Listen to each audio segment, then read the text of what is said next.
The people who will decide this election are asking a very simple question. Who will fight for me? Who's thinking about my future, about my children's future, about our future together? One thing is for certain, Donald Trump is not losing sleep over that question. Oh, it's amazing how former President Obama's words seem to touch something deep inside each of us. When he asks, "Who's fighting for me? Who's thinking about my future?" It's as if he's speaking to our inner concerns, our worries about whether those in power really care about us. He's right. We all want a leader who loses sleep over the future of our children, our families, and our communities. But can we honestly say that Trump fits that mold? Obama's words made me think about what's at stake in this election, our future, and whether we're willing to trust someone who seems so out of touch with it. Here's a 78-year-old billionaire who has not stopped whining about his problems since he rode down his golden escalator 9 years ago.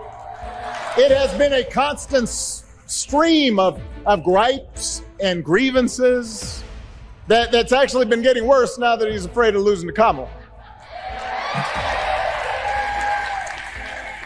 There's the childish nicknames, the crazy conspiracy theories, this weird obsession with crowd sizes.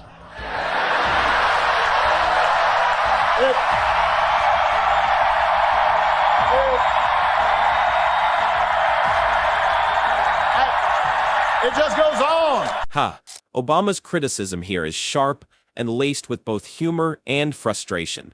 He calls Trump a 78-year-old billionaire who never stops whining, capturing the absurdity of a man who should be focused on leading the country but is haunted by his own grievances. That image of Trump descending the golden escalator, a moment that marked the beginning of his political journey, set the stage for a presidency that Obama says has been defined by pettiness and self-obsession. What's notable is Obama's emphasis on Trump's refusal to grow or change. Instead of rising to meet the challenges of leadership, Trump continues to use childish nicknames and crazy conspiracy theories. This isn't just a criticism of Trump's behavior. It's a deeper commentary on his inability to move beyond the image he created years ago. Obama paints a picture of a president stuck in the past, clinging to grievances and obsessions that have only gotten worse over time. From a guy whose act has, let's face it, gotten pretty stale. We do not need 4 more years of bluster and bumbling and chaos. We have seen that movie before, and we all know that the sequel is usually worse.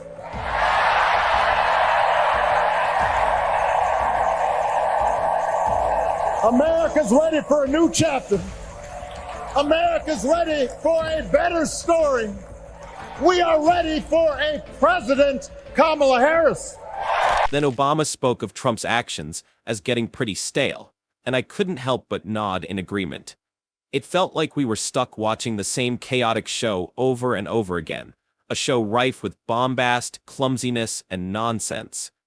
And like Obama said, we all know that sequels tend to be worse than the original.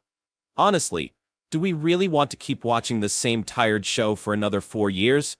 I certainly don't. What resonated with me most was the call for a new chapter and a better story. It's not just a rejection of chaos, it's a belief that we can do better, that America deserves better.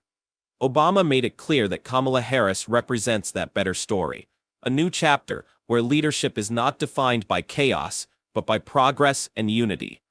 His words stirred something in me, a sense of hope that we are on the brink of something meaningful, something that moves us forward instead of dragging us back into the same mess. Isn't that what we all want? She will have an outstanding partner in Governor Tim Walz.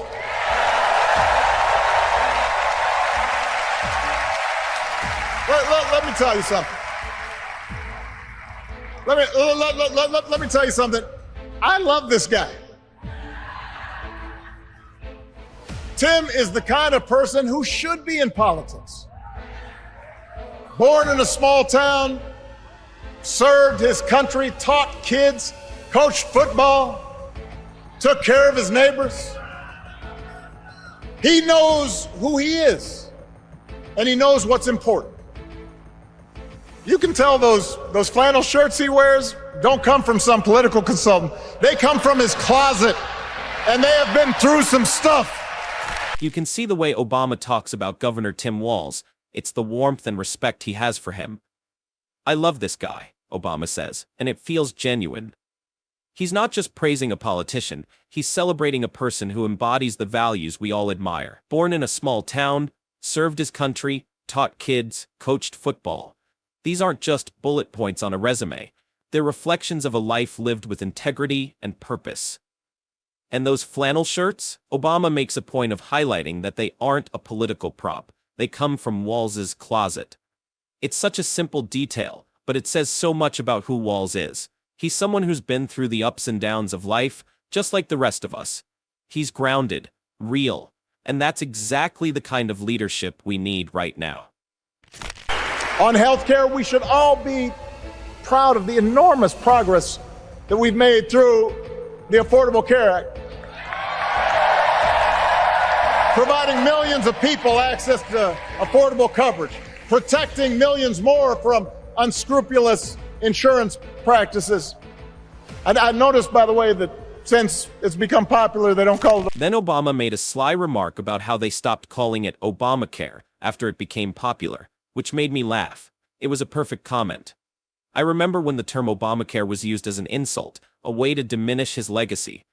But now that it has helped millions of Americans get access to affordable healthcare, suddenly it's not controversial anymore. Funny how that happens, right? Obama's tone here is almost joking, but there's a deeper message. We should be proud of the progress we've made in healthcare, of the millions of people who are now protected from the worst abuses of the insurance industry. But it's also a reminder of how quickly some people have criticized something that ultimately made a real difference in so many lives. How many times have we seen this pattern? Something is labeled, ridiculed, and resisted, only to later be recognized as essential or even life-changing. Obama's words made me think about how narratives can change and the importance of standing up for what is right, even when it is unpopular. Knows college shouldn't be the only ticket to the middle class. We need to follow the lead of governors like Tim Walz, who said, if you've got the skills and the drive, you shouldn't need a degree to work for state government. And in this new economy, we need a president who actually cares about the millions of people all across this country who wake up every single day to do the essential, often thankless work, to care for our sick, to clean our streets, to deliver our packages. We need a president who will stand up for their right to bargain for better wages and working conditions. And Kamala will be that president. Obama's words touched my heart, especially when he said that college is not the only ticket to the middle class. I found myself agreeing completely. There are so many hardworking people out there who wake up every day to do the essential, often thankless work that keeps this country running. They deserve a president who sees them, cares about them, not just as voters, but as people with real struggles and aspirations. The best part is Obama's call for a leader who will fight for the rights of these workers. We've all seen how essential workers are often treated as expendable, yet they are the backbone of our society. Kamala Harris represents that new kind of leader. A leader who understands that dignity at work means more than just a paycheck. It means respect, fairness, and the opportunity for a better life. That's how we can build a true Democratic majority, one that can get things done. And by the way, that does not just matter to the people in this country. The rest of the world is watching to see if we can actually pull this off.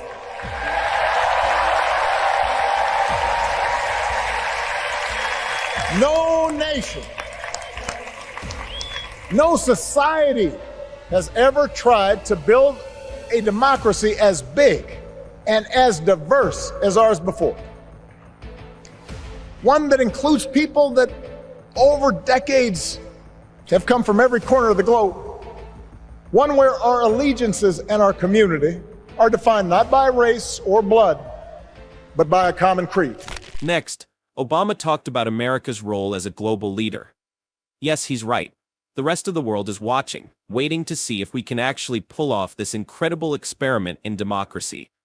I thought about how big that is, how no other country has attempted to build a democracy as broad and diverse as ours. And yet here we are, constantly trying to live up to that ideal. Obama's focus on our common creed, the idea that what binds us together is not race or blood or any narrow definition of identity, but a shared belief in democracy, liberty, and justice. That was powerful. It reminded me that despite all the division and chaos, there is something bigger at stake. We're not just fighting for the future of our country, we're setting an example for the world. And that's why when we uphold our values, the world's a little brighter. When we don't, the world's a little dimmer. And dictators and autocrats feel emboldened. And over time, we become less safe. We shouldn't be the world's policemen, and we can't eradicate every cruelty and injustice in the world. But America can be and must be a force for good. Discouraging conflict, fighting disease, promoting human rights, protecting the planet from climate change, defending freedom, brokering peace. That's what Kamala Harris believes, and so do most Americans. Yeah, Obama says that the world becomes a little brighter when we uphold our values. It's like a reminder that America's role in the world isn't just about power or influence, it's about setting a moral example. I think about how when we stray from those values, the world does become dimmer. Dictators and autocrats take note when we falter, and it emboldens them. That's a chilling thought, isn't it? But Obama doesn't stop there. He acknowledges the complexity of America's role, recognizing that we can't be the world's policeman, and we certainly can't fix every injustice or end all cruelty. Yet, there's still this conviction that America can and must be a force for good. And when Obama links that vision to Kamala Harris, I feel that hope again. She represents a belief in these values, a belief that most Americans share, even when we feel divided. Can we, as a nation, live up to this vision? Can we be that force for good in the world? Obama's words make me believe that we can, if we choose the right leaders and hold fast to our principles. At a time when the other party had turned into a cult of personality, we needed a leader who was steady and brought people together and was selfless enough to do the rarest thing there is in politics, putting his own ambition aside for the sake of the country. In a time when politics can feel overwhelmingly driven by self-interest and personality cults, Biden's steady leadership is like a breath of fresh air. Obama's description of Biden's selflessness is striking. It's not often we see politicians who are willing to set aside their personal ambitions for the greater good of the country. I find myself reflecting on what this means for us as a nation. In a political climate where so much seems focused on division and drama, isn't it refreshing to have a leader who is committed to unity and service? Obama's words remind me of how rare and valuable such leadership is. History will remember Joe Biden as an outstanding president who defended democracy at a moment of great danger.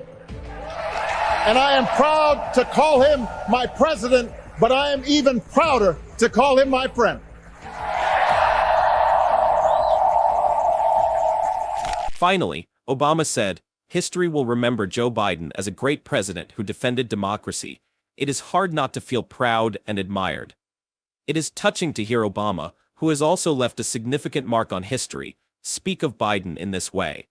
It is a political endorsement and also a personal recognition of Biden's impact and character. Obama's pride in calling Biden both his president and his friend touched my heart. It is a testament to the fact that beyond the political arena, personal relationships and connections are important. The fact that Obama feels this way about Biden highlights the importance of trust and mutual respect in leadership. As we've seen, Barack Obama's speech at the Democratic National Convention was not just a series of critiques and endorsements. It was a passionate call to reflect on the kind of leadership we truly need. His insights into Trump's leadership, his heartfelt praise for Kamala Harris and Tim Walz, and his reflection on America's role in the world all paint a picture of what's at stake in this election. The moments of genuine emotion, the calls for a new chapter, and the vision of a leadership grounded in respect and shared values are reminders of why staying informed and engaged is so crucial. If you found this analysis insightful, make sure to subscribe to our channel for more in-depth commentary and discussions on the latest in politics and leadership. Your support helps us bring these important conversations to light.